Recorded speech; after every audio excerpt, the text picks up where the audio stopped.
განათლების რეფორმაზე გვესაუბრებენ განათლებულები ჭყალებში. ორი წიგნი რო არ წავგითხავთ. თუ წავგითხავთ, ვერ გაუგიათ რა არის, ვერ გაუანალიზებიათ, ვერაფერი უსწავლოებთ, ვერაფერი შეუგნიათ. აი ეს მთავრობა განათლების რეფორმაზე გვესაუბრება, რომ უნდა ესე იგი გაუქმდეს უნივერსიტეტები, რაღაცა შეერთდეს, ის 12 წლიანი უნდა გახდეს 11 წლიანი, 4 წლიანი ბაკალავრიატი 3 წლიანი, 2 წლიანი მაგისტრატურა 1 წლიანი და მოკლედ ივანიშვილისეული გიჟური იდეები შემოსევა, ესაც გათვლილია ჩვენი ახალგაზრდობის წინააღმდეგ. აქ ისწავლონ, რატო უნდა ისწავლონ საზღვარგარეთ.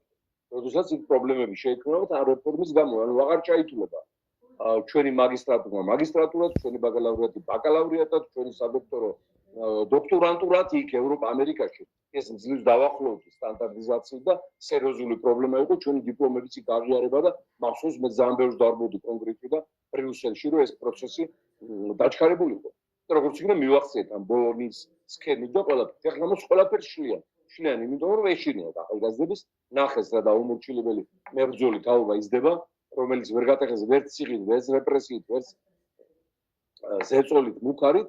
ეხლა გადავიდნენ უკვე ფუნდამენტალურ რეპრესიებზე, რომ გააუქმნონ უნივერსიტეტები, იმას შეუერთონ, გადაიტანონ თბილისიდან, მოუსპონ გზა ევროპა, ამერიკაში წასვლის და იქ განათლების გაგრძელების ან მიღების და არ ვცხოვრიათ ამას პირდაპირ უნდა რომ აქ ისწავლონ. მაშინ რატო ისწავლა ამ შეშლილმა მანიაკმა კობახიძემ გერმანიაში?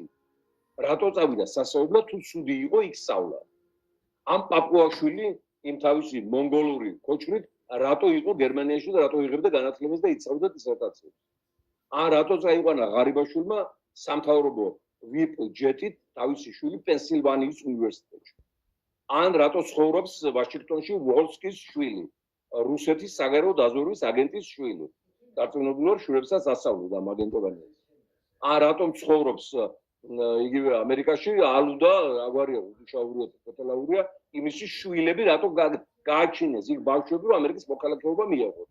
რას ამბობენ? თქვენ არაფრის ღირსები არა. თქვენ მონები ხართ, თქვენი შვილებიც იქნებიან ასეთივე მონები ჩვენი შვილების, ამიტომაც არ უნდა ისწავლონ ამერიკა ევროპის მიმართულებით და არაფერი საჭიროება ეს არ არის. როგორც სქემას ვიმზადებენ ეს მართლა სულიერი მონები და ღვთისმგმობელი, რომელთა ადგილი მალე იქნება საბრალდებო სკამზე და ციხის საკნებში აუცილებელი.